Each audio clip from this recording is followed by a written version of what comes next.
எதிரிகளுக்கு இது அளவுகோலே இல்லை.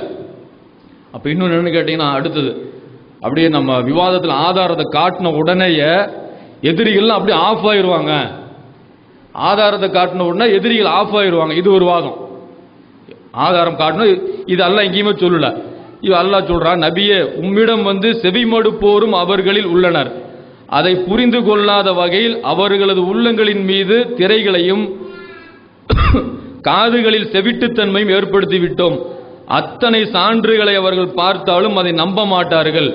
அல்லாஹ் சொல்லி காட்டுறான், அத்தனை சான்றை பார்த்தாலும் நம்ப மாட்டாங்க. நல்லா சொல்லும் போது சான்றை காமிச்ச உடனே சரண் அடைஞ்சிருவான். எங்க இருக்குது இது? அப்படி எங்கேயும் அல்லாஹ் சொல்லவே இல்லை. இன்னொரு இடத்துல இதை விட மேல் அல்லாஹ் சொல்றான், குரான் மூலம் மலைகள் பெயர்க்கப்பட்டாலும், எவ்வளவு வலிமையெல்லாம் சொல்றான். குரானை வச்சு மலையே இடம் பெயர்ந்தாலும், அல்லது நிலப்பரப்பு துண்டு துண்டாக்கப்பட்டாலும், அல்லது அதன் மூலம் இறந்தவருடன் பேசப்பட்டாலும் அவர் நம்பவே மாட்டார்கள். அதிகாரம் யாவும் அல்லாஹ்வுக்கு உரியது. நல்லா சொல்லி காட்டுறான். அப்போ ஒரு சான்றை காமிச்ச உடனேயே எத்தனை ஆதாரத்தை கொடுத்தோம் சொல்லி பேசுறோமே. அல்லாஹ் நாடினால் மட்டும்தான் நேர்வழி. என்னமோ விவாதம் பண்ண உடனே நேர்வழி வந்துருமா? நமக்கு எதிரில் உள்ளவனை நம்ம நேரான போய் அழைச்சிட முடியுமா? அதாவது தாவா போனாலும் அதுதான் நிலைமை.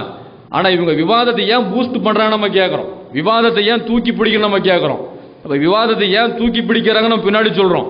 அப்ப இதுல என்னன்னு கேட்டீங்கன்னா, அதாவது ஆதாரம் காட்டியவுடன் எதிரிகள் சரணடையுமா நல்லா எங்கேயுமே சொல்லவே இல்லை.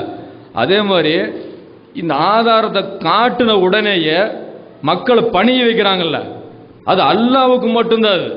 அது அல்லாஹ் சொல்லும் போது முழுமையான சான்று அல்லாஹ்வுக்கே உரியது என்று கூறுவீராக. அந்த முழுமையான எந்த மனுஷனும் சான்றை காமிச்ச உடனேயே இதை நான் அப்படியே நான் ஃபாலோ பண்றேன்னு சொல்றது என்ன? அல்லாஹ் பண்ற வேலை. இந்த அல்லாஹ் பண்ற வேலையை நாங்க விவாதத்தின் மூலம் பண்ணுவோம் அப்படின்னா அது சிறுக்கா இல்லையா? அது சிறுக்கு பல கோணங்கள்ல வரும். தர்கா வழிபாடு மட்டும் சிறுக்கு இல்ல, சிலை வழிபாடு மட்டும் சிறுக்கு இல்ல, தாயத்து தட்டு அது போடுறது மட்டும் சிறுக்கு இல்ல.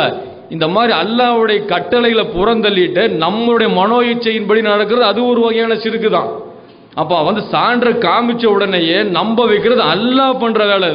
இது நாங்களும் பண்ணுவோங்கிற மாதிரியான இதை மறைமுகமா கொண்டு வராங்களே. அப்ப இந்த விவாதத்தின் மூலமா இதுதான்